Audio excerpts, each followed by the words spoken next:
Okay, you're in. How you doing? Okay. Hello, Mr. Ross. How's it going?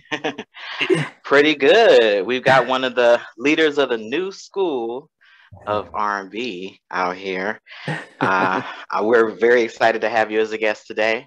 Oh, thank you, man. I appreciate it. Thank you for having me. I'm Yeah, Omar, and this is the host of Halftime Chat, Namdi. That's yeah, yes, good yes. to meet y'all, man. Yeah. Where are you based, Kevin? I'm based in Philly right now. I'm originally from Washington, D.C., so uh not too far from home. Yeah. Okay, okay. I mean, I think one of the things that we've, I think a lot of people have been really impressed by when the Can We Talk challenge came up. We started to see people that we hadn't really gotten to know. You know, most of us who were born of a certain generation are very much affiliated to our '90s R&B acts and stuff, and so that gave us a chance to start seeing people like yourselves, Avery Wilson, and others, and so. And but what we didn't realize is that actually you've been recording music and you have stuff out and stuff. So it'd be really good for the audience to get to know you, the person, and then we talk your music and pretty much get an understanding for artists such as yourselves. It's a lot different than when when we used to buy CDs and watch our artists on video. So Yeah. how we expect artists like you to make money and succeed in today's market and stuff. But No, absolutely. yeah, so but we'll always go to the beginning. So you said you born and raised in DC, moved to Philly. Just out of curiosity, I mean, how did you get into music as a kid?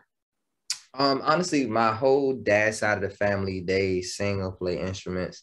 So, that was a really big like intro into it. And you kind of had to like, get through them in order to, you know what I mean, before getting into the public. And so, Mm, that was a really, really great experience.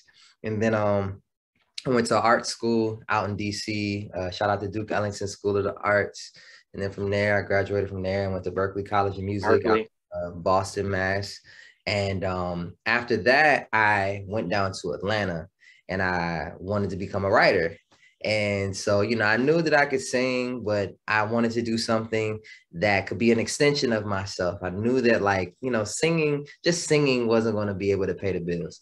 And so, I wanted to try my hand at writing. And I've been writing, songs for a couple years in college or whatever. So I tried my hand at it. Met my mentor, Troy Taylor, and he really kind of cultivated, my pen game. And so I want to say a year after I moved down to Atlanta, I got my first placement with Jamie Foxx.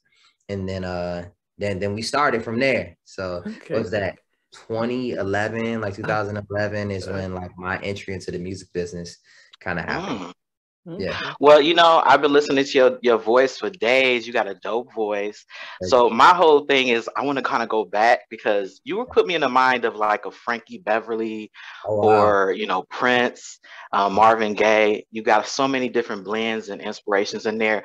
I'm just curious, at what point, even though you come from a musical family, at what point did you know I have a you have a golden voice, like you have something special? It's one thing to be able to just carry a note, but you have a very um, unique gift.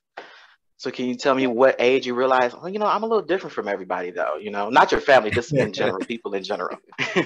I think that you know what the crazy thing is? I don't know what it's like, you know what I mean, for other people, but you know Mm, how like you get a notion or you get a tap, whether it's spiritually, whatever you believe, right? But there's this notion within your spirit or your inner self, and it's like you're different or yeah, something is special about you. And right. you hold on to that, from a very young age. It kind of hit me at 13, 14 years old when that thing kind of tapped me. It was just like, Tapped you. Yeah.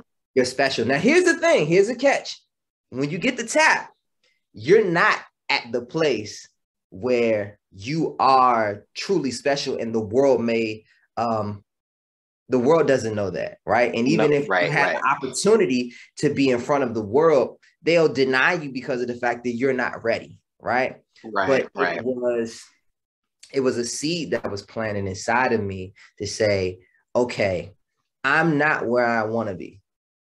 My voice is not where I want to be. At 13, 14 years old, very underdeveloped, and just a lot of stuff going on. You know what I'm saying? Like, but it was my willingness and the work ethic. Once that seed was sown, like I was very, very diligent to like take care of it, to like really water it and plant it and you know, grow and allow for it to mature after a while. And that took, I mean, it took years, man. So I appreciate you saying, you know, a golden voice, but truthfully, you know, anything in how people view me is nothing but God's doing, because I remember from the Genesis to now, you know what I mean? Like, I was not a prodigy in any way. So it wasn't like I came out the womb killing. So everything that I have is, you know, from work. Yeah. Coming from a musical family, because I do too, did you feel any, I don't want to say insecurity or anything, or like, you know, everyone's a singer in the family or involved in music. Did you feel pressure to be as good or to make it, or was it, you know, a competition in the family for that attention, or, you know, did everybody just kind of play their part? Because I don't know in what function were you all involved in music, so just curious. I was a very introverted kid in a sense. Okay. That, like, I was very, very shy. And so, you know, with being so shy, you know, the only people that would hear me sing around the house is my mom and my dad, and hooping and hollering. And the only thing that I wanted to do when I was younger was make my dad proud. You know what I mean? And so, you know, once he kind of gave me his thumbs up, and his thumbs up is very different, because his thumbs up is throwing your ass out the frying pan and into the fire.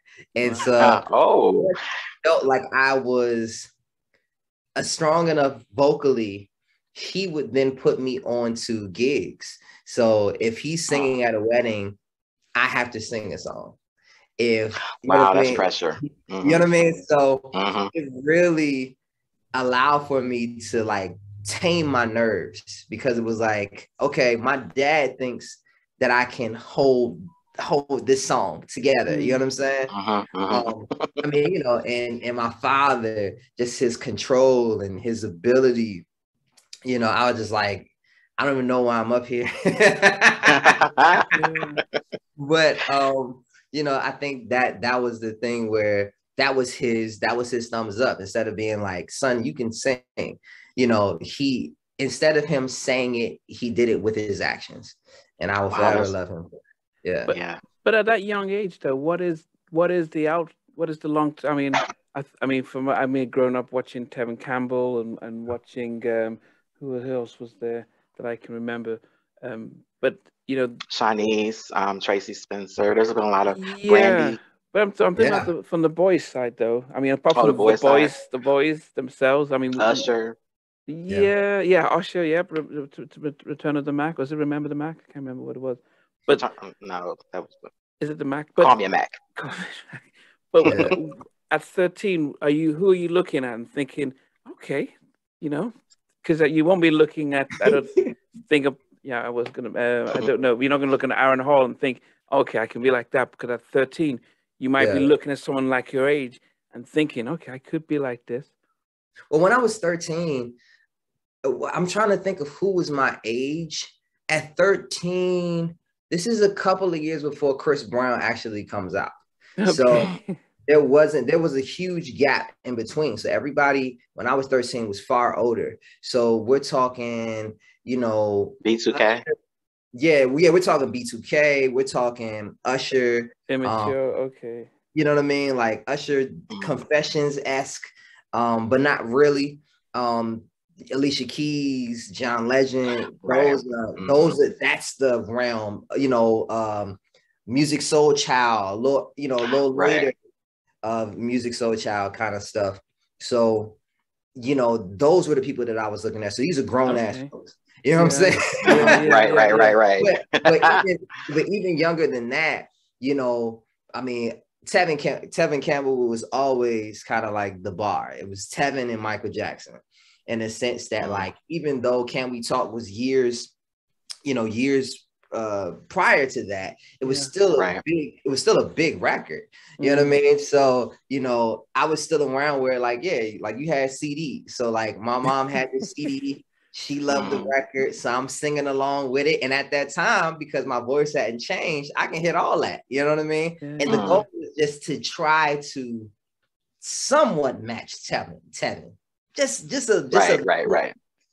If I can sound decent enough to like blend in on certain parts, I was like, you know what I'm saying? Yeah, we in there.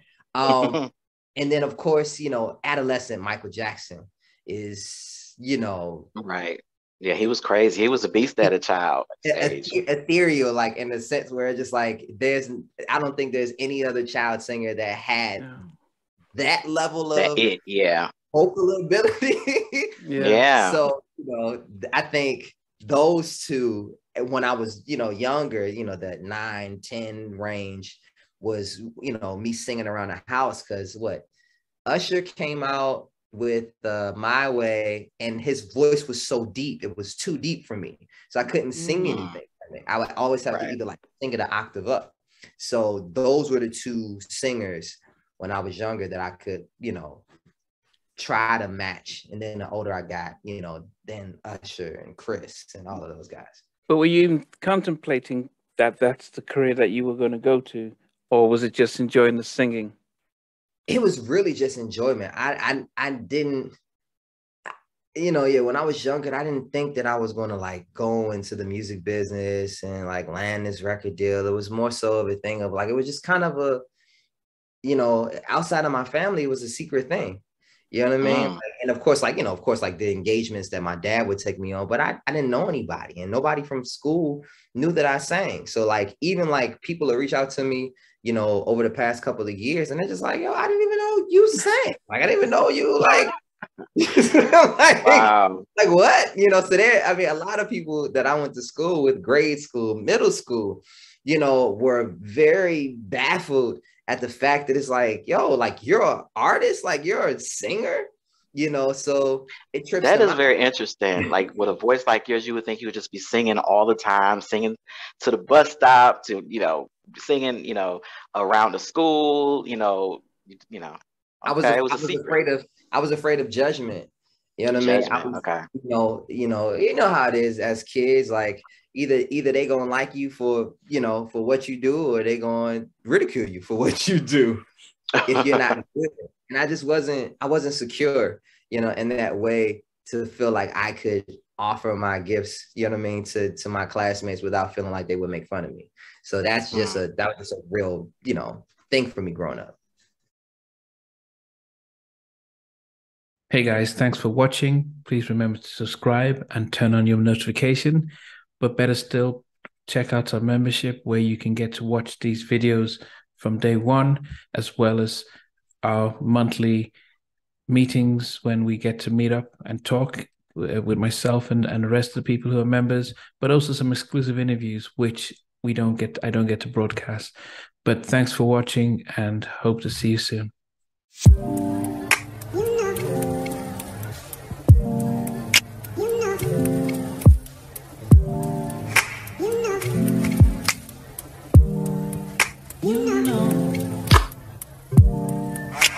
I